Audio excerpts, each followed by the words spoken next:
ओम नमो भगवते वासुदेवाय। ओम नमो भगवते वासुदेवाय।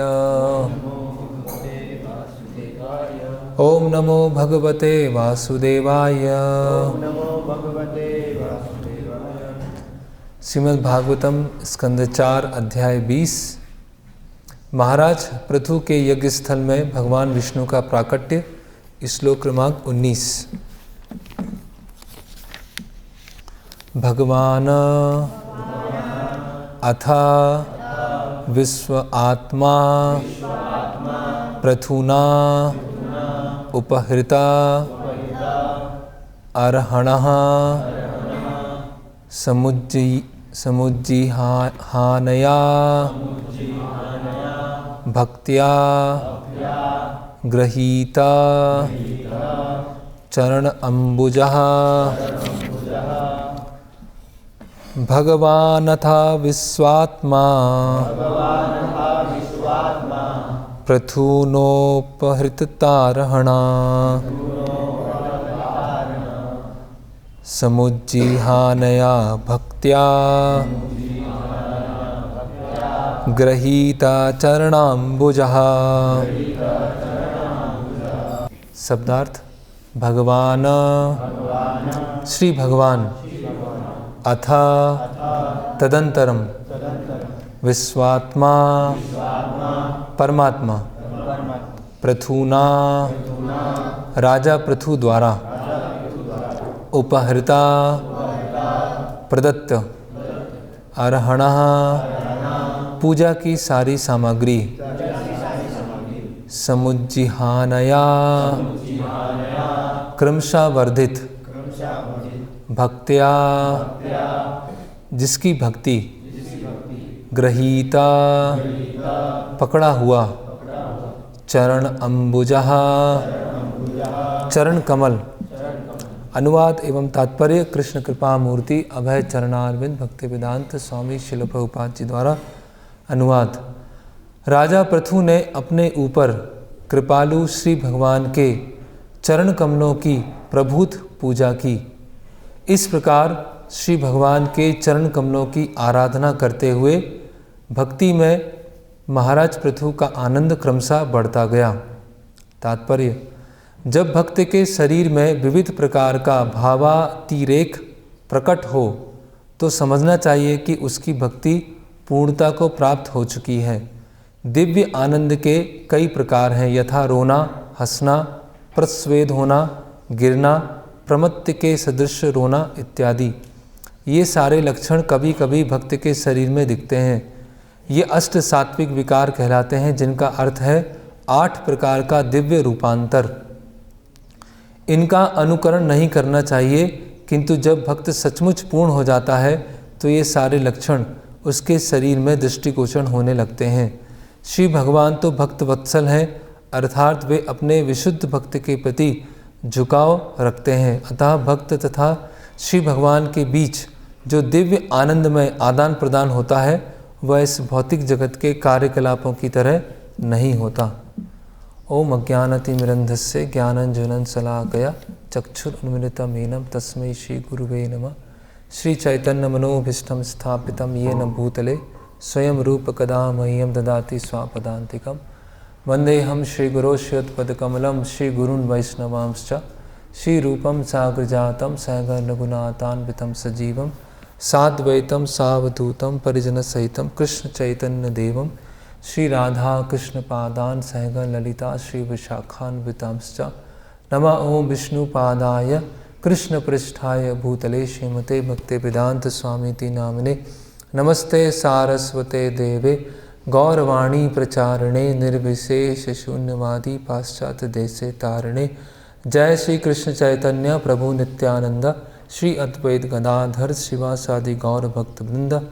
हरे कृष्णा कृष्णा कृष्णा हरे हरे, हरे राम राम राम हरे हरे। हरे कृष्णा। तो यहाँ पर हम देख रहे हैं भगवान विष्णु महाराज पृथु के यज्ञ स्थल में आते हैं, उनको निर्देश देते हैं, आदेश देते हैं उसके पश्चात पृथु महाराज इंद्रदेव को क्षमा कर देते हैं और अब भगवान जाने की तैयारी करते हैं यज्ञ स्थल से। तो भगवान जब जा रहे हैं तो उस समय महाराज पृथु और भगवान के बीच में क्या आदान प्रदान हो रहा है वो इस श्लोक में बताया गया है। तो राजा पृथु ने अपने ऊपर कृपालु श्री भगवान के चरण कमलों की प्रभुत पूजा की। इस प्रकार श्री भगवान के चरण कमलों की आराधना करते हुए भक्ति में महाराज पृथु का आनंद क्रमशः बढ़ता गया। तो हम देख रहे हैं कि महाराज पृथु के जो दिव्य शरीर है उसमें अलग अलग तरह के विकार हो रहे हैं, जैसा कि श्रील प्रभुपाद जी तात्पर्य में समझा रहे हैं कि जब भक्ति की पूर्णता पर पहुंच जाते हैं तो भक्ति की पूर्णता पर पहुंचने के बाद जो भगवान की सेवा करते समय जो आनंद प्राप्त होता है उसका बाह्य प्रकटीकरण भी होना प्रारंभ हो जाता है। तो ये अष्ट सात्विक विकार जो हैं भक्त के शरीर में कभी कभी ये अष्ट सात्विक विकार दिखते हैं, जैसे कि रोना, हंसना, गिरना, प्रमत्त होना, पागल प्राय होना, है ना, हसती, रोदती, गायती। तो ये अलग अलग जो विकार हैं शरीर में दिखते हैं। तो ये जो अवस्था है वो है भाव की अवस्था, है ना। जब भक्त है, जो साधक है, जो शुद्ध भाव की अवस्था में आ जाता है तो शुद्ध भाव की अवस्था में आने के पश्चात उसमें ये अलग अलग लक्षण दिखना चालू होते हैं। ये लक्षण दो प्रकार के होते हैं, एक होते हैं आंतरिक लक्षण और दूसरे होते हैं बाह्य लक्षण। तो आंतरिक लक्षण अधिक महत्वपूर्ण है। बाह्य लक्षण क्या है उनके, वो एक उनके प्रासंगिक अपने आप वो बाह्य लक्षण प्रकट होते हैं। अगर बाह्य लक्षण हैं लेकिन आंतरिक लक्षण नहीं है तो बाह्य लक्षण भी क्या है, वो लंबे समय तक रह नहीं पाएंगे, वो कुछ समय में वो चले जाएंगे, है ना। तो एक होता है भाव, एक होता है भावुकता, है ना। तो यहाँ पर जो वर्णन किया गया है पृथु महाराज को, जो भगवान अभी जा रहे हैं तो भगवान के चरण कमलों की वो आराधना कर रहे हैं, है ना। और कुछ समय के लिए अगले श्लोक में हम देखेंगे कि भगवान कुछ क्षण के लिए वहाँ पर रुक गए, है ना। तो ये जो भगवान और भक्त के बीच में जो आदान प्रदान चल रहा है वो भाव की अवस्था में चल रहा है ना। तो एक होती है भाव की अवस्था और एक होती है भावुकता, है ना। तो भावुकता जो है वो बिल्कुल अलग स्तर पर है ना। वो उसको एक नया शब्द दिया जा सकता है, अष्ट तामसिक विकार, है ना। तो जो भावुकता होती है उसमें, है ना, एक तरह से तामसिक विकार है, लेकिन जो भाव की अवस्था होती है उसमें अष्ट सात्विक विकार वो आते हैं। तो पहले हम जो एक्चुअल भाव है, भाव भक्ति की अवस्था है, उसको समझने का प्रयास करेंगे तो हम समझ पाएंगे कि भावुकता क्या होती है ना। तो चैतन्य चरितामृत में चैतन्य महाप्रभु सनातन गोस्वामी को भी समझाते हैं और भक्ति रसा में सिंधु में भी ये भाव के बारे में वर्णन आया है, भाव भक्ति के बारे में वर्णन आया है। तो जो हम सब भक्ति करने का प्रयास कर रहे हैं वो क्या है, साधन भक्ति, है ना। साधन भक्ति मतलब regulative principle of devotional service, भक्ति के नियमों, भक्ति के विधि विधानों का हम पालन कर रहे हैं, है ना। तो वो है साधन भक्ति। और साधन भक्ति करते करते करते जब हम शुद्ध अवस्था में पहुँचेंगे, अनर्थों से निकलेंगे, अनर्थों से निकलने के पश्चात जब हम जिस अवस्था में पहुँचेंगे उसको बोलते हैं भाव भक्ति, है ना। तो साधन भक्ति और भाव भक्ति। तो साधन भक्ति में हम शास्त्रों के, गुरु के आदेश के अनुसार कार्य करते हैं अपनी इंद्रियों के माध्यम से, और कार्य करते करते करते एक अवस्था ऐसी आती है कि भाव की अवस्था में हम पहुंच जाते हैं, है ना। तो जैसे कि वैदिक साधन भक्ति के बारे में बताया गया है कृति साध्य भवेत सा साधना विदा नित्य सिद्धस्य भावस्य प्राकट्यम हृदय साधिता। तो ये साधन भक्ति क्या है? हम जो सब भक्ति करने का प्रयास कर रहे हैं वो कौन सी भक्ति है? वो साधन भक्ति है, जिसमें हम अपनी इंद्रियों के माध्यम से, है ना, अभी हमें स्वतः कोई प्रेम विकसित नहीं हुआ है ना, या हमें भगवान से ऐसी आसक्ति नहीं हुई है अभी, जहाँ पृथु महाराज को है कि भगवान के, जब भगवान वहाँ से जा रहे हैं, भगवान के दर्शन कर रहे हैं, तो उनको शरीर में विकार आ रहे हैं। तो अभी हमें भगवान से स्वतः आकर्षण नहीं है। भाव को एक बोलते हैं रति या प्रीति, है ना, अलग अलग नाम है उसके। भगवान से रति है, भगवान से प्रीति है ना, भगवान के प्रति भाव है, तो या अटैचमेंट है, आसक्ति है। तो वो अभी हमको भगवान से स्वतः ऐसे आकर्षण नहीं हो रहा है ना, या स्वतः ऐसे आसक्ति नहीं है। अभी क्या है, हम विधि विधानों के, जो शास्त्रों के विधि विधान हैं या जो गुरु के निर्देश हैं, उनके अनुसार हम सेवा करने का प्रयास कर रहे हैं, हमको सेवा में लगाया जा रहा है ना। तो ये जो स्तर है वो है साधन भक्ति का, जिसमें हम इंद्रियों के माध्यम से, मन के माध्यम से भगवान की सेवा करने का प्रयास करते हैं। और वो सेवा कैसे होती है? गुरु और शास्त्रों के निर्देश में। लेकिन उसका लक्ष्य क्या होता है? पहुंचना कहाँ है? वो है भाव भक्ति पर। भाव भक्ति में क्या होगा कि जो भी हम कार्य कर रहे हैं अपने इंद्रियों के माध्यम से, शास्त्रों के निर्देश में या गुरु के निर्देश में, वो क्या हो जाएंगे? स्वतः हो जाएंगे, है ना। जैसे कि उदाहरण, जैसे कोई व्यक्ति वेंटिलेटर पे है ना, तो जब वो वेंटिलेटर पे है तो उसको ऑक्सीजन दी जा रही है। तो जब उसको ऑक्सीजन दी जाएगी तो एक एक श्वास लेने में उसको इतनी तकलीफ होगी, है ना, एक एक श्वास उसके प्राण को रोके हुई है ना। तो इतना वो उसकी जीवन इतना नाजुक स्थिति में है, अगर उसको वेंटिलेटर से हटा दिया जाएगा तो वो क्या होगा? मर सकता है, वो तुरंत मर जाएगा, है ना। तो उसको, है ना, एक्सटर्नल वो ऑक्सीजन दी जा रही है ना। तो धीरे धीरे धीरे धीरे जब उसका ट्रीटमेंट होगा, तो ट्रीटमेंट होने के बाद में जब वो स्वस्थ हो जाएगा, और जब स्वस्थ हो जाएगा तो उसको फिर वेंटिलेटर की आवश्यकता नहीं होगी। वो जो ऑक्सीजन ले रहा होगा वो स्वतः ले रहा होगा, वो अपने आप ही ले रहा होगा। उसको सोचना नहीं पड़ रहा होगा कि मैंने आज पूरे दिन में कितना ऑक्सीजन लिया, या मेरा ऑक्सीजन SpO2 लेवल कितना है। उसको सोचने की ज़रूरत नहीं है, वो अपने आप ही ले रहा है ना। तो उसी तरह से अभी हम जो नियमों को पालन कर रहे हैं या आदेशों का पालन कर रहे हैं, वो हम इस तरह से नियमों का पालन कर रहे हैं। अगर हम नियमों का पालन नहीं करेंगे तो कहीं हमसे अपराध तो नहीं हो जाएगा, है ना। अगर गुरु की आज्ञा का पालन नहीं करेंगे तो अवज्ञा तो नहीं हो जाएगी, कहीं मुझको पाप तो नहीं लग जाएगा, है ना। कहीं मेरी भक्ति डाउन तो नहीं हो जाएगी, कहीं मेरा पतन तो नहीं हो जाएगा। तो हमारा जो मन में चल रहा है, कहीं पाप तो नहीं लग जाएगा, कहीं अपराध तो नहीं हो जाएगा, कहीं मेरा पतन तो नहीं हो जाएगा, है ना, कहीं मैं पीछे तो भक्ति में गिर तो नहीं जाऊंगा। तो ये हमारा दिमाग में ये ज़्यादा फोकस्ड है। इसकी वजह से हमको नियमों को पालन करने में या गुरु के आदेशों को पालन करने में इच्छा हो रही है। लेकिन भाव भक्ति की स्टेज में क्या होगा कि हमें भगवान की सेवा करने में स्वतः आसक्ति हो जाएगी। फिर नियम, जैसे वेंटिलेटर पर ऑक्सीजन लेना एक बहुत बड़ा वो हो गया, एक बहुत बड़ा टास्क हो गया एक, है ना। अगर वो नहीं मिलेगा तो मृत्यु हो सकती है। लेकिन एक स्वस्थ व्यक्ति के लिए वो तो सोचता भी नहीं उसके बारे में। तो जो भाव की अवस्था में है, जो महान भक्त हैं, उनके लिए जो नियम होते हैं या जो गुरु का आदेश होता है, वो कैसा हो जाता है? उनके लिए वो स्वतः हो जाता है।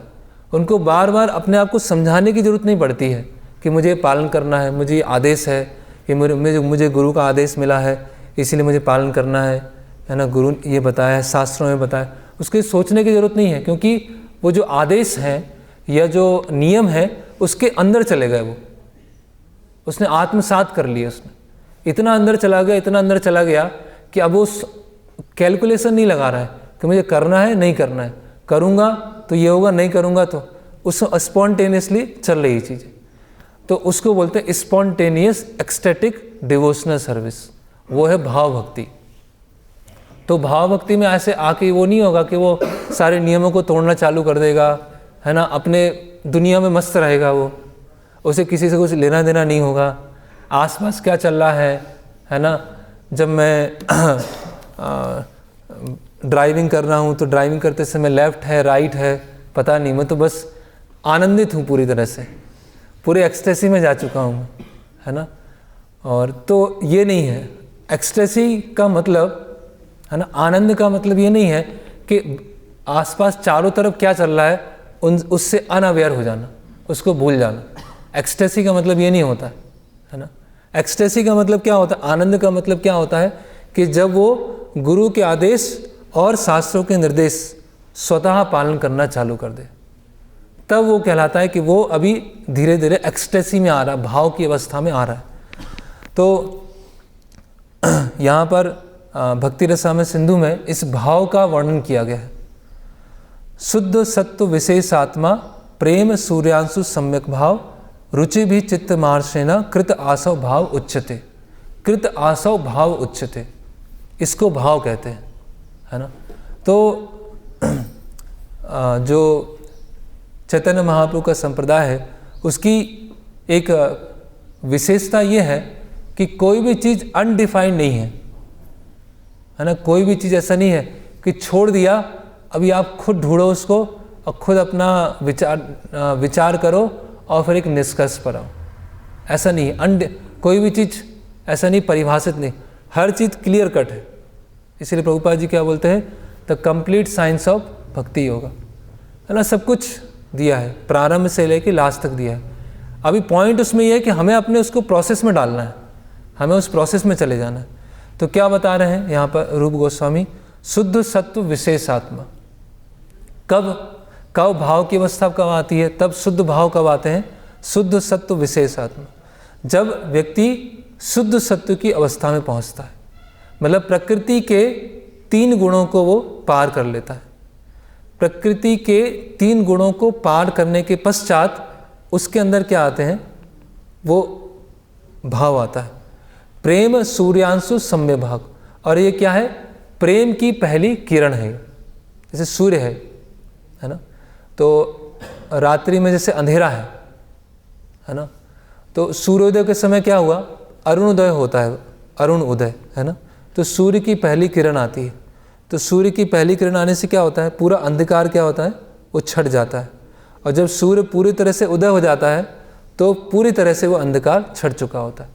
तो भाव मतलब क्या है, जैसे प्रेम की तुलना सूर्य से की गई है, तो भाव की तुलना सूर्य की पहली किरण से की गई, है ना। तो अभी हम सब क्या है, अंधकार में हैं।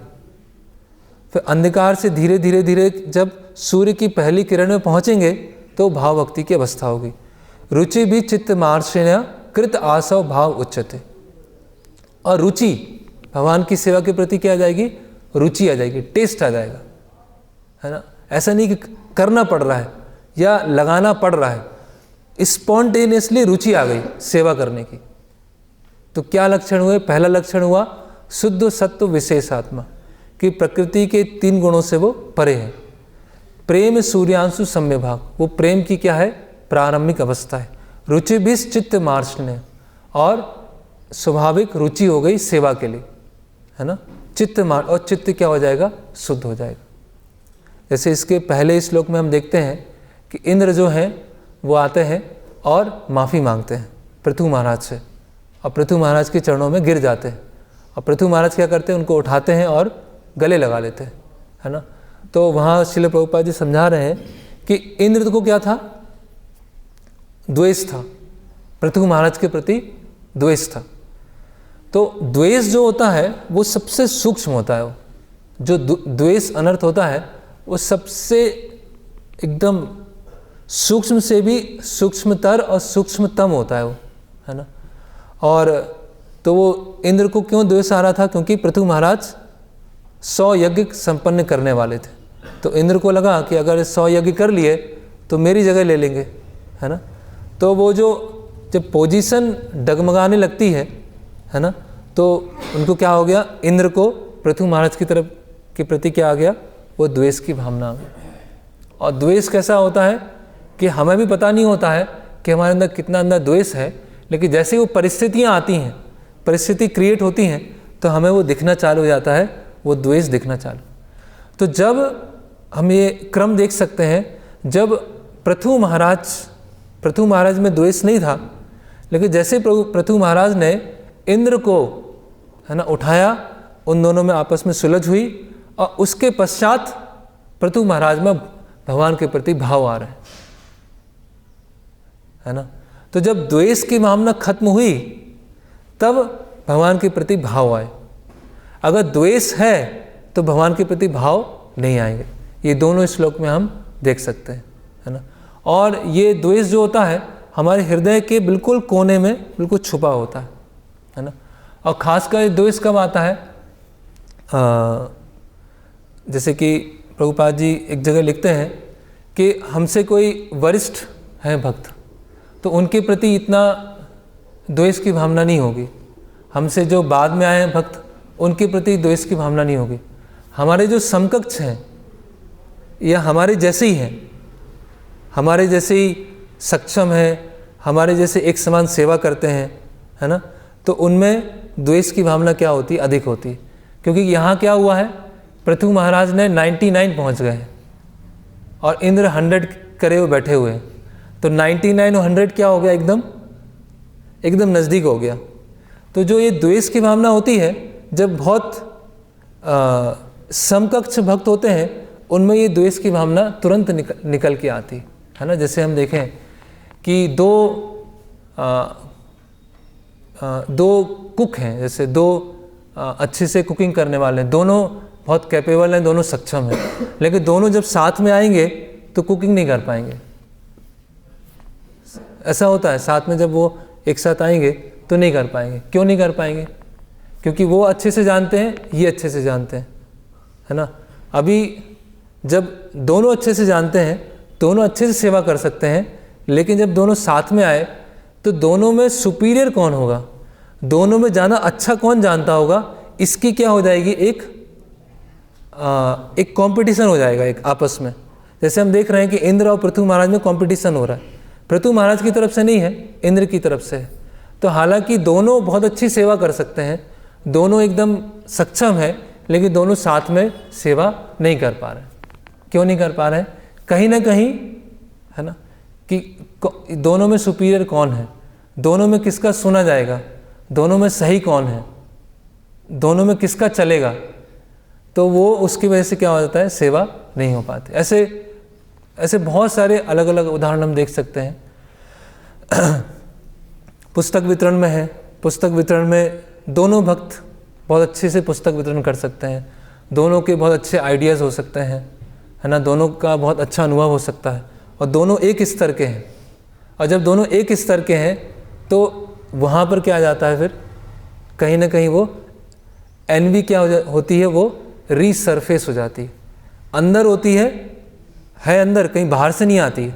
ऐसा नहीं कहीं बाहर से आ गई, वो अंदर ही होती है ना। ऐसा नहीं कि मुझे कभी कभी द्वेष आ जाता है, प्रभु जी, द्वेष आ नहीं जाता है, द्वेष होता है, द्वेष होता है, वो अंदर ऊपर आ जाता है, वो कहीं बाहर से नहीं आता है, या किसी ने हमको दिया नहीं है, वो है अंदर, लेकिन वो रीसरफेस हो गया।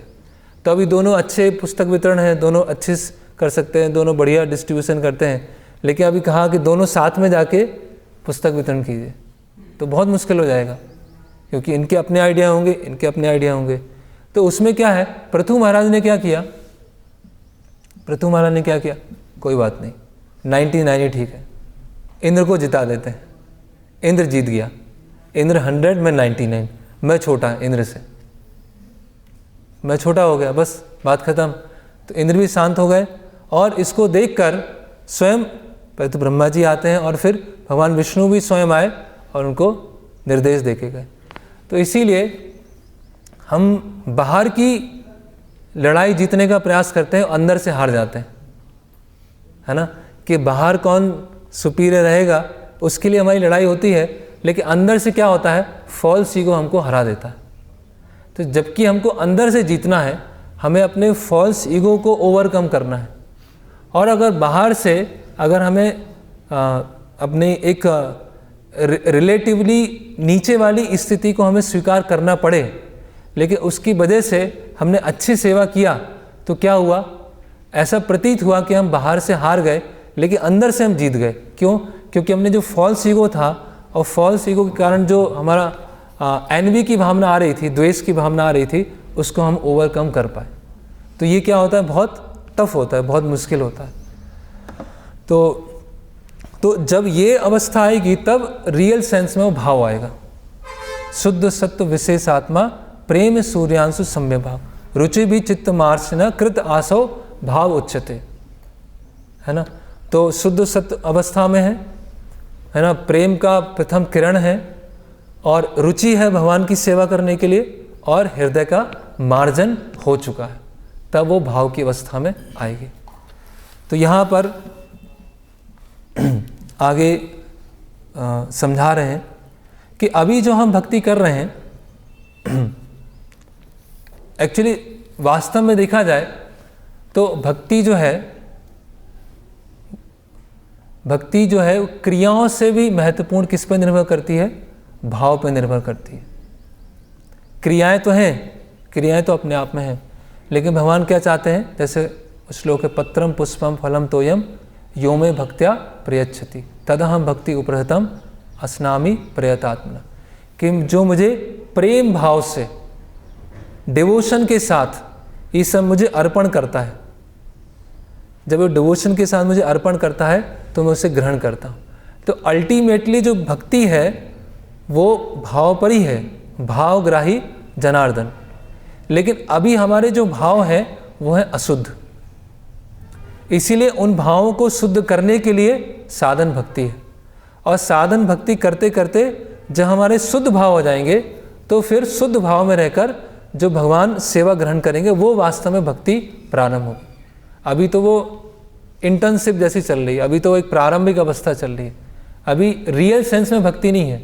रियल सेंस में भक्ति तो कब आएगी? क्योंकि भगवान क्या चाहते हैं? भगवान कोई एक्टिविटीज़ नहीं चाहते, कोई क्रिया नहीं चाहते, क्योंकि जो भी हम भगवान के लिए कार्य कर रहे हैं उससे कई लाखों गुना, करोड़ों गुना, अरबों गुना, खरबों गुना जो भगवान के भक्त हैं, शुद्ध भक्त, वो कार्य करते हैं, है ना।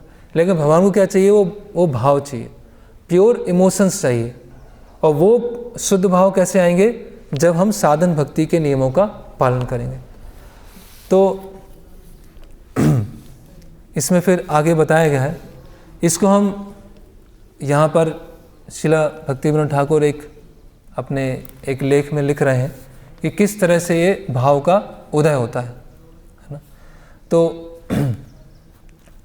उसमें एक उदाहरण बता रहे हैं कि जैसे कि लोहा है ना, तो लोहे को अगर हम अग्नि में रखते हैं तो लोहा कैसा हो जाता है? वो अग्नि जैसा हो जाता है, अग्नि प्राय हो जाता है ना। ये जो कॉपर का वायर है, कॉपर के वायर में अगर इलेक्ट्रिसिटी जाएगी तो क्या हो जाएगा? वो कॉपर का वायर कैसा हो जाएगा?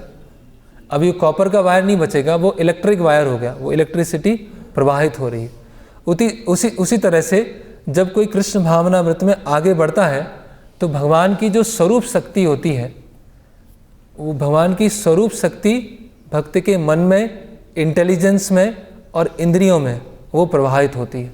और उसमें प्रभावित होने के पश्चात जब वो उनकी स्वरूप शक्ति जो है, स्पिरिचुअल पोटेंसी, पूरी तरह से मन को, बुद्धि को, इंद्रियों को ले लेती है अपने, तो भक्त उस समय जो कार्य करता है वो भाव भक्ति की अवस्था में होता है। उसको और ये टेक्निकल हो गया, सिंपल भाषा में समझाने के लिए, जैसे कि कोई शराब पी रहा है ना, शराब पी रहा है वो, तो उसके घर में ऐसे संस्कार नहीं थे कि वो शराब पिए, लेकिन वो कॉलेज में आया या ऐसे जॉब की जगह पर गया जहाँ वो लोगों ने बोला, अरे है ना, बड़े हो गए अब तो, है ना, बच्चे थोड़े रहे, अब तो पी लेना चाहिए। और शराब में तो क्या होता है ना, थोड़ा बहुत, है ना, तो वो उसके बहुत सारे फ़ायदा उसने बताने चालू किए। तो अभी वो क्या है, उसने कुछ सुना, अपनी बुद्धि लगाया, तर्क लगाया और शराब पीना उसने चालू किया। और पीता गया और उसको क्या हो गई? लत लग गई। अभी जब लत लग गई तो जब उसको एडिक्शन हो गया तो लत लगने की अवस्था में क्या हो गया? अभी वो, उसका हाथ खुद शराब की तरफ जाएगा, है ना। अभी खुद वो मौका ढूंढेगा, अभी खुद छुप छुप के शराब पिएगा वो, है ना। कहाँ अच्छी ब्रांड मिलती है, कहाँ सस्ती मिलती है, वो सब वो ढूंढेगा। क्यों हो गया? क्योंकि शराब ने उसको ओवरटेक कर लिया उसने, है ना। पहले वो शराब पीना चाह रहा था, अभी शराब ने उसकी इंद्रियों को, उसके मन को और शरीर को ओवरटेक कर लिया। तो इसी तरह से अभी क्या हो रहा है, हम भक्ति कर रहे हैं, इंद्रियों से कर रहे हैं, मन से कर रहे हैं, बुद्धि से कर रहे हैं, लेकिन धीरे धीरे धीरे धीरे धीरे एक ऐसी अवस्था आएगी कि भगवान की जो स्वरूप शक्ति है वो हमारे मन के ऊपर, बुद्धि के ऊपर, इंद्रियों के ऊपर हावी हो जाएगी। फिर कैसा हो जाएगा, हमको भक्ति करने की लत लग जाएगी, है ना। वो भक्ति कैसे हो जाएगी, फिर स्वतः हो जाएगी, अपने आप ही हो जाएगी, वो एडिक्शन हो जाएगा। फिर भगवान की सेवा किए बिना रुकेंगे नहीं, है ना। तो रियल सेंस में जब भाव आएगा तो जो भक्त होगा वो अपने आप ही मंगला आरती में उठ जाएगा, उसे कोई उठाने की जरूरत ही नहीं पड़ेगी, है ना। और उसको भूख प्यास नहीं सताएगी, उसको भागवतम क्लास में नींद नहीं आएगी। तो ये भाव के क्या है, एक लक्षण है। तो भक्ति क्या हो गई, वो अभी भगवान की स्वरूप शक्ति, जैसे भक्ति विनोद ठाकुर अपने एक गीत में लिखते हैं कि भगवान आपका जो नाम है इतना मधुर है, इतना मधुर है ना कि हाँ, रूप गोस्वामी बता रहे हैं कि मेरे हजारों जीव हो जाए, मेरे हजारों कान हो जाए, लाखों कान हो जाए, लाखों जीव हो जाए, है ना। कि आपका भगवान, आपका नाम लेने के लिए एक जीव भी पर्याप्त नहीं है या 2 कान भी पर्याप्त नहीं है। इसका मतलब क्या है, वो एडिक्शन लग गया है, कृष्णा कॉन्शियस एडिक्शन। तो ये हमको भक्ति के लिए क्या होना है, एडिक्ट हो जाना है कि वो भक्ति किए बिना, मंगला आरती किए बिना या जप किए बिना हम रह ही नहीं सकते, सेवा किए बिना रह ही नहीं सकते।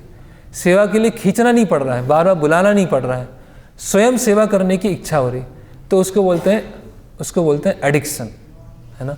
एक बार प्रभुपाद जी सैन फ्रांसिस्को में थे, तो वहाँ पर बहुत सारे ऐसे हिप्पी आते थे, है ना। और प्रभुपाद जी उनके लिए ऐसे फीस्ट बनाते थे, समोसा, कचौड़ी, पूड़ी, सब्जी, पराठा, हलवा, 8-10 आइटम बनाते थे। और वो हिप्पी आते थे तो वो तो पूरा एकदम स्थूल लेवल पर है, उनको तो कुछ ऐसे कुछ फिलॉसफी वगैरह कुछ समझ में नहीं आएगी, तो उनके लिए कीर्तन होता था और अच्छा प्रसाद होता था। तो एक हिप्पी ने बोला प्रभुपाद जी से, वो और बहुत सारे लोग थे, वो ड्रग एडिक्ट थे। वो एक्चुअली उस समय क्या था कि वहाँ के जो युवा थे वो अपने गवर्नमेंट से, परिवार से, समाज से पूरी तरह से फ्रस्ट्रेट हो गए थे। तो उन्होंने एक काउंटर कल्चर अपनाया था। काउंटर कल्चर मतलब अभी जो भी चल रहा है उसके सब विरुद्ध करेंगे, जो भी समाज कर रहा है, जो भी हमको बताया जा रहा है, जो भी हमारी सरकार बता रही, उसके विरुद्ध जाके हम करेंगे। तो और कुछ, क्योंकि उससे वो परेशान हो गए थे, पूरे मटेरियलिज्म से फ्रस्ट्रेट हो चुके थे, है ना। तो वो सत्य को ढूंढ रहे थे, लेकिन सत्य को ढूंढने में, वो आनंद को ढूंढने में कहाँ फंस गए, वो ड्रग्स लेने में और इलिसिट रिलेशनशिप, उसमें फंस गए। तो बहुत सारे ऐसे ड्रग एडिक्ट प्रभुपाद जी के वहाँ प्रवचन में आते थे। तो एक ड्रग एडिक्ट ने कहा कि स्वामी जी, है ना, आपको पता है ये ड्रग्स में कितना आनंद है,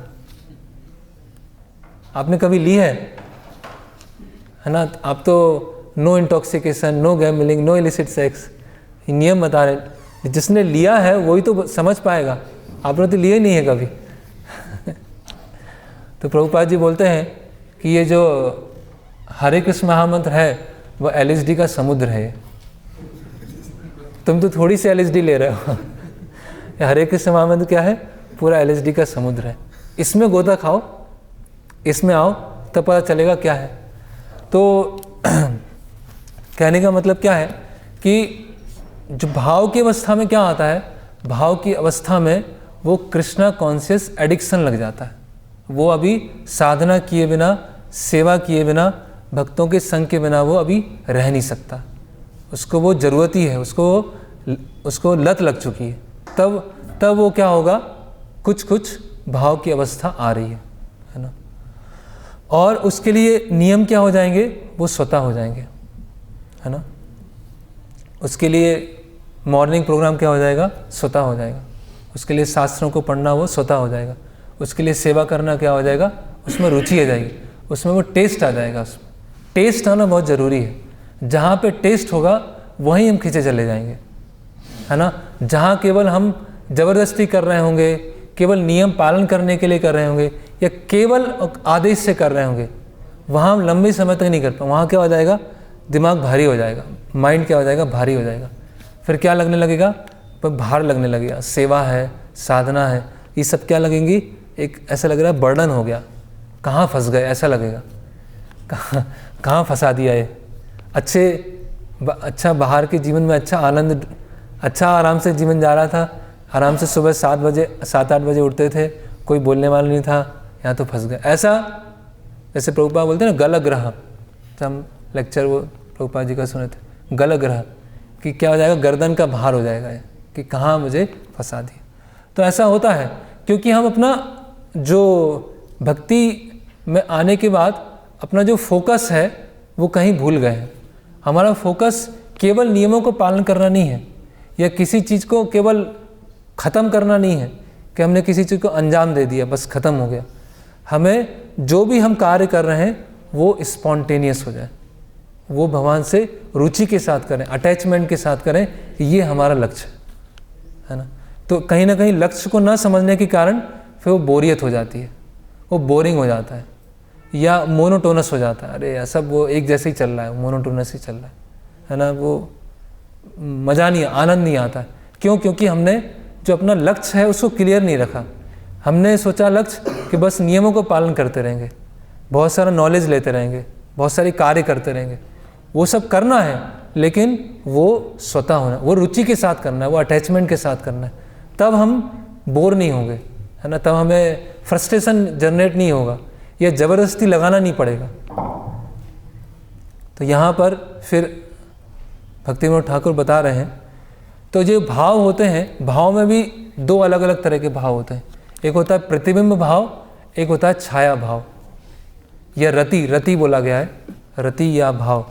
तो प्रतिबिंब रति और छाया रति। तो प्रतिबिंब मतलब क्या होता है? प्रतिबिंब रिफ्लेक्शन। तो रिफ्लेक्शन से हम क्या समझते हैं, प्रतिबिंब से क्या समझते हैं? वास्तव में नहीं है, वास्तव में नहीं है, वो प्रतिबिंब है। जैसे सूर्य का प्रतिबिंब पानी पर है, तो सूर्य का प्रतिबिंब अगर पानी पर है तो सूर्य है, वो सूर्य का प्रतिबिंब। इसी तरह भाव का प्रतिबिंब है ना, तो भाव नहीं है, भाव का प्रतिबिंब है। और एक होता है छाया। छाया मतलब क्या होता है? शैडो। छाया मतलब क्या है? छाया मतलब वो ऑब्जेक्ट है, जैसे पेड़ है तो पेड़ की छाया है। जैसे पेड़ का प्रतिबिंब और पेड़ की छाया, दोनों में क्या अंतर है? एक है पेड़ का प्रतिबिंब, एक है पेड़ की छाया।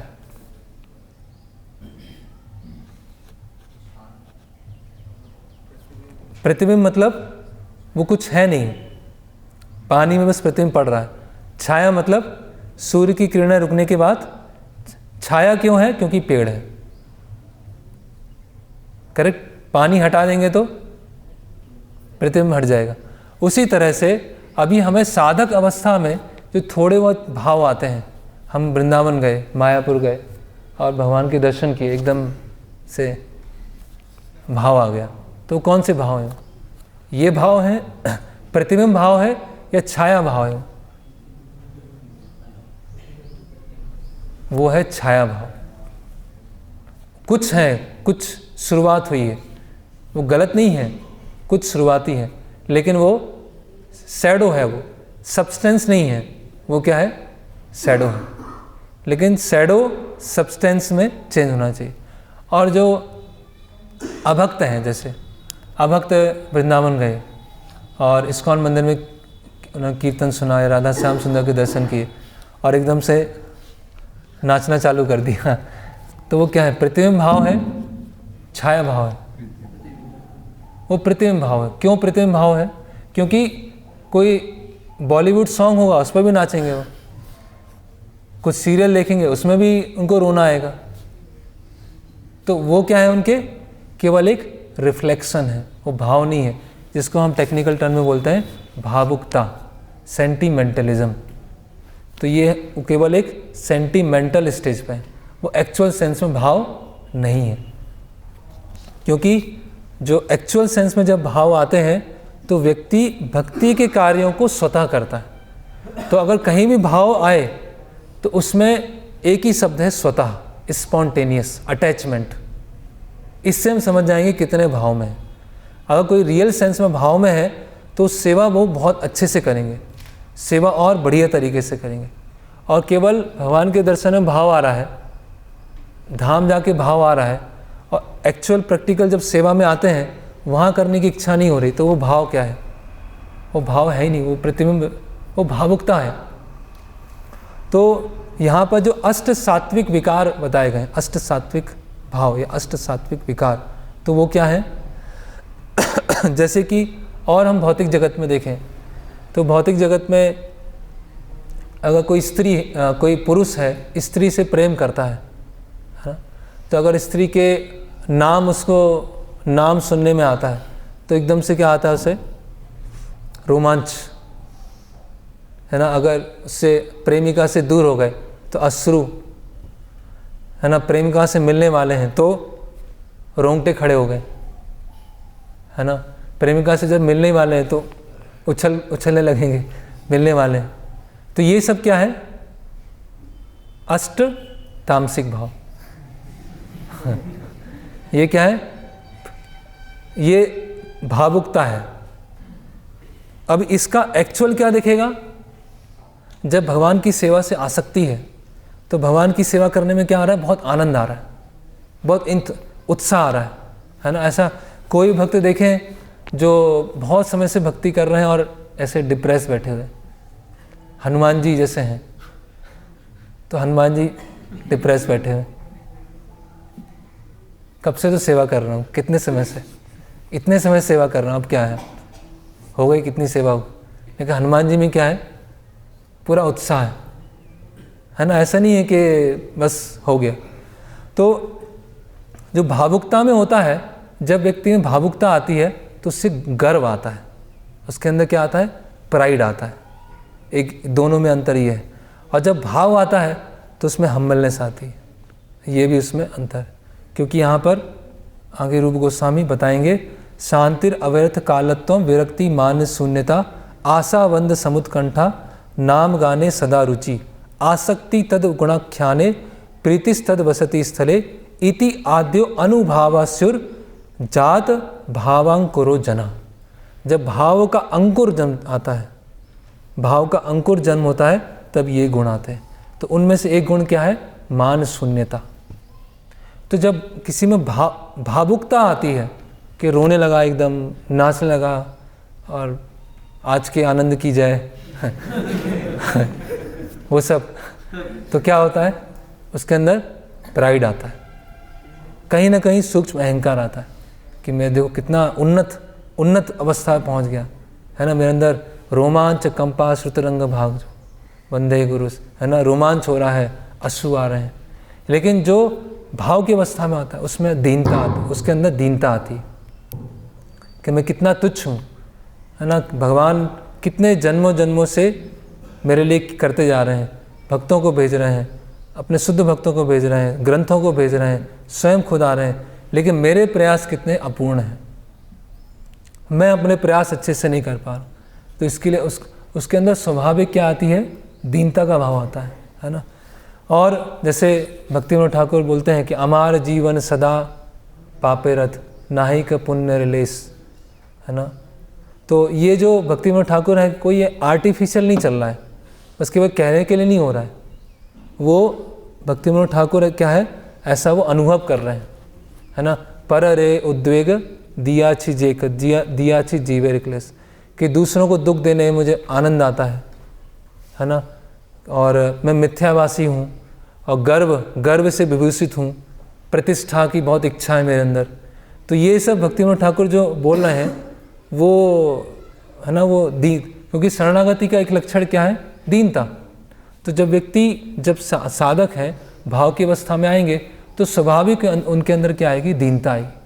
क्योंकि जो उस चीज़ को समझ पाएंगे कि जो भी हम सेवा कर रहे हैं, इतने सारे भक्त हैं, गुरु शिष्य परंपरा है, शिल प्रभुपाद है, उन सबका इतना सारा योगदान है, उसकी वजह से मैं सेवा कर पा रहा हूँ।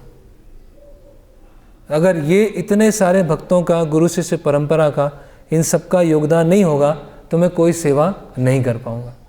तो उसको अपनी जो तुच्छ स्थिति है उसको और रियलाइज़ होती है, उसको अपनी जो गिरी हुई स्थिति है वो रियलाइज़ होती है। तो जो भक्ति में जैसे जैसे वो आगे बढ़ेगा, उसके अंदर अगर वास्तव में भाव आ रहे हैं तो वो अपने आप को उतना ही फॉलन समझेगा, अपना ही उसका। तो जो हम देखते हैं कि शुद्ध भक्तों की कई प्रार्थनाएं ऐसी आती हैं जिसमें अपने आप को बहुत दीनहीन, है ना, या अपने आप को बहुत ही गिरा हुआ समझते हैं। तो वो ऐसा नहीं है कि वो आर्टिफिशियल केवल शिक्षा देने के लिए है, कि शिक्षा देने के लिए उन्होंने कविताओं को लिख दिया है या शिक्षा देने के लिए श्लोक लिख दिए। वो वास्तव में वैसा वो अनुभव कर रहे हैं। तो इसीलिए ये जो अवस्था है ये बहुत ही उन्नत अवस्था है, और इसके लिए हमें इसको हमें ध्यान में रखते हुए भक्ति हमें आगे करना चाहिए कि इस अवस्था में पहुंचना है। और जैसे कि प्रभुपाद जी यहाँ समझा रहे हैं तात्पर्य में कि इस अवस्था को इमिटेट नहीं करना है, इस अवस्था को नकल करने का प्रयास, नकल नहीं करना है, क्योंकि नकल करेंगे तो वो चल ही नहीं पाएगा। क्योंकि आंतरिक लक्षण जैसे एक अव्यर्थ कालत्वम, वो कभी समय वेस्ट नहीं करता। अब ये आंतरिक लक्षण, ये भाव भक्ति का आंतरिक लक्षण कि समय वेस्ट नहीं करता। ऐसा नहीं कि भाव में पूरा एकदम उसको वृंदावन की याद आ रही है, राधा श्याम सुंदर की याद आ रही है, और रूम में ऐसे ही बैठे हुए बोलेंगे प्रभु जी सेवा कर लीजिए, प्रभु जी वृंदावन की याद आ रही। तो अव्यर्थ कालत्वम, वो एक क्षण भी टाइम वेस्ट नहीं करेगा, वो हमेशा अपने आप को एंगेज रखने का प्रयास करेगा, हमेशा कुछ ना कुछ वो करता रहेगा भगवान की सेवा के लिए। शांति, जैसे पहला बताया गया शांति, शांत है, फॉरगिवनेस, प्रभुपाद जी उसको ट्रांसलेट कर रहे हैं, उसके अंदर क्षमा की भावना होगी, है ना, वो अंदर से शांत रहेगा। आसपास क्या हलचल चल रही है, क्या उथल पुथल चल रही है, वो अपने भगवान की सेवा में क्या है, फिक्स है। जो उसको कहा गया है, जो उसके कर्तव्य हैं उसको करने में वो फिक्स है। तो ये बताएगा इसका वो व्यवहारिक रूप से प्रकटीकरण है, भाव का व्यवहारिक रूप से प्रकटीकरण। अगर किसी प्रेमी को प्रेमिका से प्रेम है तो उसके लिए पूरी तरह से वो कुछ ना कुछ बेस्ट करने का प्रयास करता है, वो बेस्ट गिफ्ट लेके आएगा, या बेस्ट कुछ ना कुछ वो सबसे अच्छा करने का प्रयास करेगा। अगर वो सोचता रहेगा बस मुझे प्रेम है, मुझे प्रेम है, बस मुझे प्रेम है, और वो कुछ कर नहीं रहा है, तो वो क्या हो जाएगा, वो खोखला है। तो जो ये जो इमिटेशन है ना, जो ये नकल करना है, जैसे हम वो देखते हैं कि हरिदास ठाकुर के वृत्तांत में आता है कि हरिदास ठाकुर जब करते हैं तो जब करते हुए कभी कभी उछलने लगते हैं, लौटने लगते हैं, रोने लगते हैं, और उनके रोंगटे खड़े हो जाते हैं, है ना। तो वहाँ के जो लोग होते हैं तो सब बोलते हैं कितने महान भक्त हैं, है ना, कि जब कर रहे हैं तो उनको पूरा ऐसे विकार आ रहे हैं, लौट रहे हैं, नाच रहे हैं, रोंगटे खड़े हो रहे हैं, है ना। तो सब उनकी वो करते हैं, प्रसिद्धि फैल जाती है, पूरे शहर में उनकी प्रसिद्धि फैल जाती है ना। तो ऐसे ही कोई व्यक्ति होता है, वो सोचता है कि अरे हरिदास ठाकुर ने ऐसे किया, नाचा गाया, रोने लगे, तो मैं भी करता हूँ ऐसे। तो वो भी क्या करने लगता है, वो भी ऐसे जब करता है, नाचने लगता है, गाने लगता है, लौटने लगता है। तो गांव वाले आते हैं, डंडा लेते हैं, उसको पिटाई करते हैं उसकी, और पिटाई करके बोलते हैं नकल करने की ज़रूरत नहीं है ना। तो ये हम इसको इमिटेट नहीं कर सकते।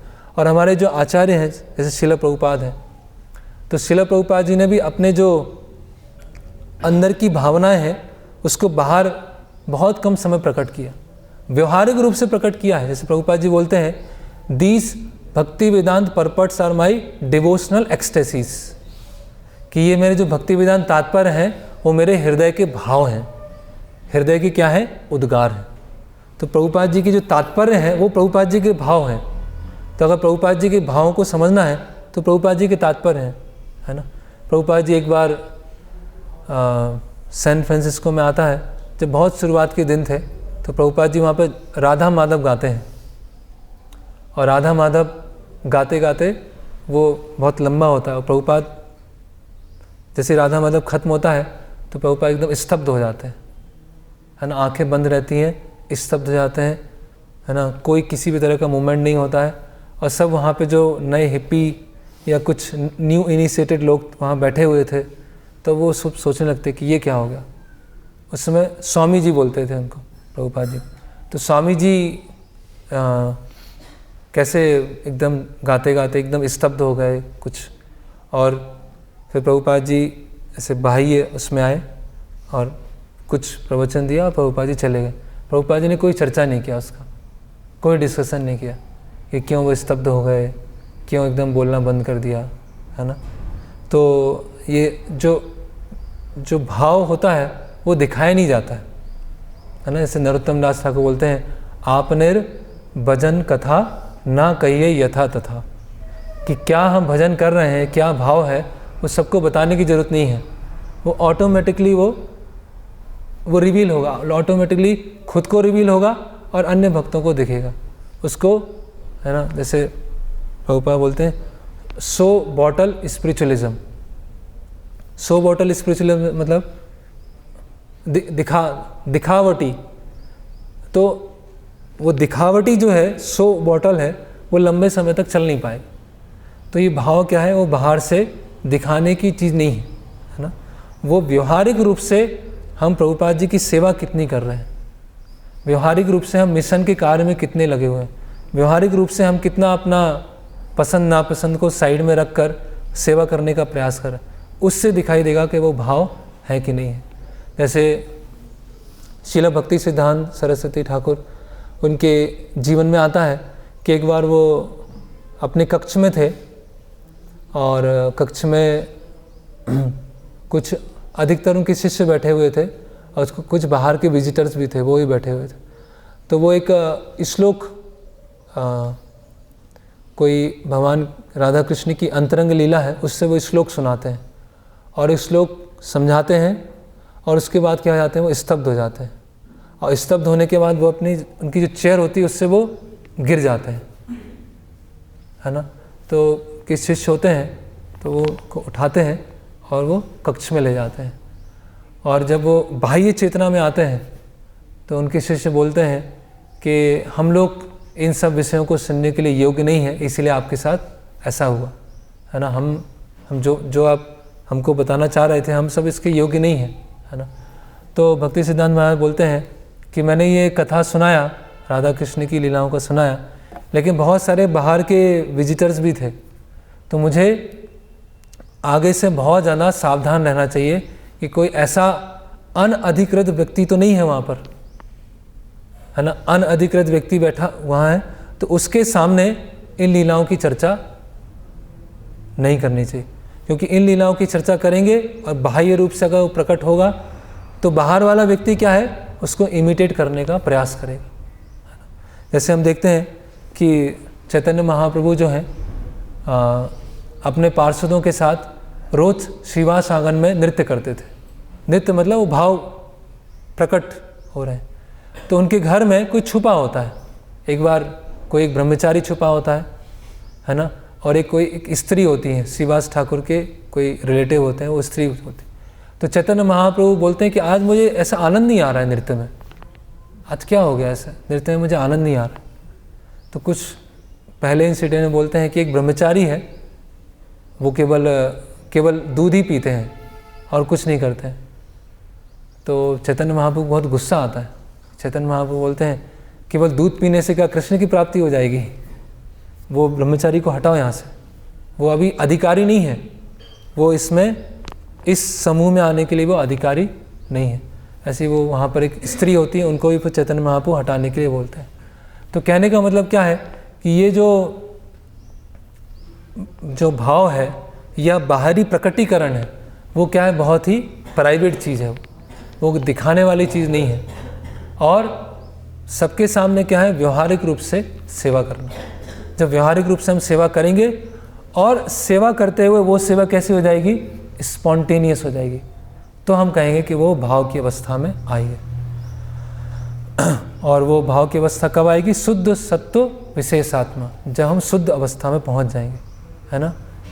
प्रेम सूर्यांशु सम्यक रुचिभिः चित्तमार्षणेय कृत आसव भाव उचित। जब सतोगुण से ऊपर और रुचि और चित्त का पूरा जो द्वेष वो पूरा साफ हो जाएगा तब वो भाव का उदय होगा। तो यहाँ पर हम विराम लेंगे। हरे कृष्णा। किन्हीं कोई प्रश्न है कुछ?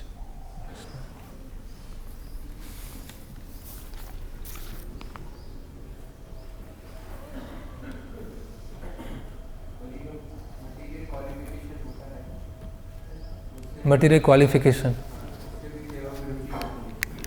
हाँ ओके। प्रश्न है जो हमारा मटीरियल क्वालिफिकेशन होता है उससे भी हमें रुचि आती है, तो उसको बोलते हैं डॉबटेल।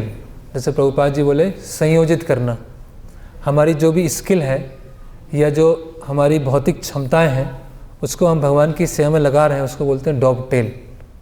जैसे शरीर में एक डॉबटेल जॉइंट होता है जो दो हड्डियों को जोड़ता है, उसको बोलते हैं डॉबटेल जॉइंट। तो उसी तरह से हमारी जो इच्छा है या हमारी जो क्षमता है वो हमने भगवान की सेवा में लगाई तो वो क्या होगी, डॉबटेल हो गई। लेकिन पूरी तरह से शुद्ध अवस्था में नहीं आया। अब इसमें दो चीज़ें हैं। पहला ये है कि अगर हमारी क्षमता जैसा नहीं है या हमारी इच्छा अनुसार नहीं है तो भी अगर हम कर रहे हैं तो बताएगा कि हम वास्तव में सेवा भावना से कर रहे हैं। और दूसरा क्या है कि जो हमारी क्षमता है उस क्षमता को भगवान की सेवा में लगाया और उस क्षमता को लगाते गए उसमें और चैलेंज आ रहे हैं और समस्याएं आ रही और चैलेंज आ रहे हैं, उसका और बड़ा रूप होता जा रहा है, तो भी हम सेवा किए जा रहे हैं, तो वो कहलाएगा कि हम सेवा भावना से कर रहे हैं। तो जो हमारी भौतिक क्षमता है वो शुद्ध हो गई, अभी पूरी तरह से भगवान की सेवा में नियुक्त हो रही है। तो भौतिक क्षमताएं जब हमारे कंफर्ट जोन तक हैं, जब भौतिक क्षमताएं कंफर्ट जोन तक हैं तो हम क्या सोच रहे हैं कि मुझे जो अच्छा लगता है वो करूँगा। लेकिन जब भौतिक क्षमताएं हमारे कंफर्ट जोन से निकल कर अपने आप को खींच के स्ट्रेच करके वो सेवा कर रहे हैं जो हमारी भौतिक क्षमताएं वाली है, तो फिर वो हम सही सेवा भावना पर आ गए।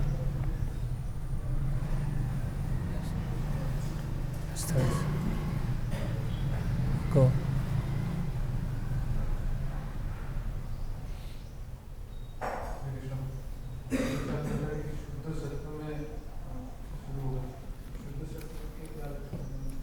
शुद्ध सत्य की क्या है?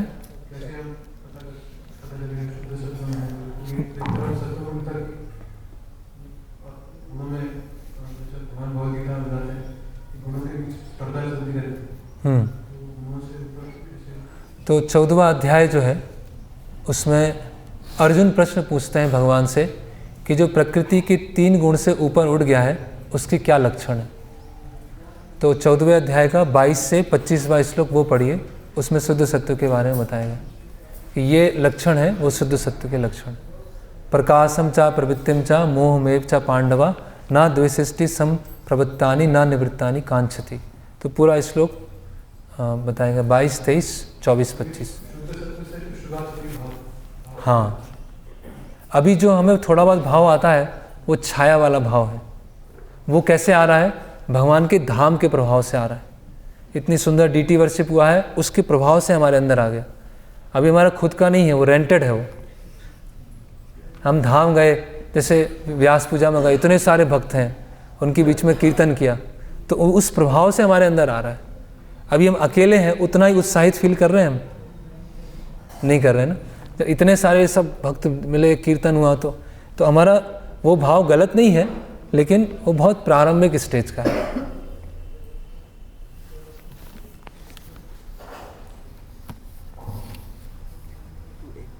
हाँ, पूछ रहे हैं कि द्वेष, वो जो द्वेष है हृदय में बहुत कोने में, उसका क्या समाधान है? तो प्रश्न ये है कि द्वेष जो है हमारे कोने में, उसका क्या समाधान? द्वेष का एक पहचान है सुपीरियरिटी। मैं सुपीरियर हूँ मेरे अनुसार, या जहाँ से हम दूसरों की उत्कर्ष उत्कृष्टता को सहन नहीं कर पाते, दूसरों की प्रसन्नता को सहन नहीं कर पाते, दूसरों के आगे बढ़ने को हम सहन नहीं कर पाते। तो द्वेष को हटाने का तरीका क्या है, ये देखना कि किस तरह से जो अन्य भक्त हैं वो भी भगवान की सेवा में लगे हुए हैं। जैसे जिनके प्रति हमें द्वेष है, तो जो भक्त हैं वो भी तो भगवान की सेवा कर रहे हैं और मैं ही भगवान की सेवा करना चाह रहा हूँ। तो जिनकी मैं सेवा करना चाह रहा हूँ वो भक्त उन्हीं की सेवा कर रहे हैं, तो मुझे तो प्रसन्नता होना चाहिए, मुझे दुख क्यों हो रहा है? मैं कृष्ण की सेवा कर रहा हूँ, श्रील प्रभुपाद जी की सेवा कर रहा हूँ और वो भक्त प्रभुपाद जी की सेवा कर रहे हैं, तो फिर मुझे दुख क्यों हो रहा है? मैं क्यों सोच रहा हूँ कि बस मेरे अनुसार ही सेवा होना चाहिए, जैसे मैं चाहूँ वैसी सेवा हो? तो हमें अपना थोड़ा दायरा जो है, सोचने का दायरा बढ़ाना पड़ेगा, थोड़ा ब्रॉड माइंडेड होना पड़ेगा, है ना, कि अन्य भक्त भी सेवा कर रहे हैं और अच्छी सेवा कर रहे हैं, उसको हमें फिर उसकी प्रशंसा अप्रिशिएट करना चाहिए उसको, तो वो हट जाएगा।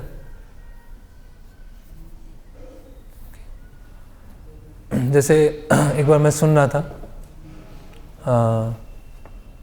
हिज ग्रेस राधे श्याम प्रभु का लेक्चर था, तो बोले कि अगर मुझे प्रीचिंग रिपोर्ट अपने जूनियर को भी प्रेजेंट करने को दिया जाए कि मेरे गुरु महाराज ने आदेश दिया है कि ये जो भक्त हैं इनको आप अपना मंदिर में क्या चल रहा है इनको आप रिपोर्ट दीजिए, तो चाहे मुझसे वो बाद में आए हैं लेकिन मेरे गुरु का आदेश है, तो मुझसे जो बाद में आए हैं उनको भी मैं रिपोर्टिंग करूँगा। मैं ऐसा नहीं समझूंगा कि मैं तो सीनियर हूँ और ये मुझे इनको क्या रिपोर्ट करना, मैं तो मैं गुरु महाराज या जो सीनियर भक्त हैं उनको करूँगा। तो उसके लिए मैं रेडी हूँ क्योंकि मेरे गुरु का आदेश। तो है ना, जैसे वो फ्रेज बताते हैं, सेलिब्रेटिंग अदर सक्सेस, दूसरों की सेवा में प्रसन्नता होना। दूसरे अगर सेवा कर रहे हैं तो उसमें क्या होना, प्रसन्नता की भावना होना, या उसकी खुशी मनाना कि कितना अच्छा किया, कितना अच्छा पुस्तक वितरण किया, कितना अच्छा कुकिंग किया है, कितना अच्छा ड्रेसिंग किया है, तो ये देखकर प्रसन्न होना। तो ये फिर क्या होगा, नॉन एनवियसनेस आएगा, है ना। ऐसा सोचना, अरे ये तो मेरे साथ में आया था, इनको कमांडर बना दिया, ये तो मेरे साथ में आए थे, इनको एचओडी बना दिया, ऐसे ये सब एनवियस, ये संकीर्ण बुद्धि है, ये हमको पूरा अंदर अंदर चलाती रहेगी। ओके, हरे कृष्ण। श्रील प्रभुपाद की जय, श्रीमद् भागवतम की जय।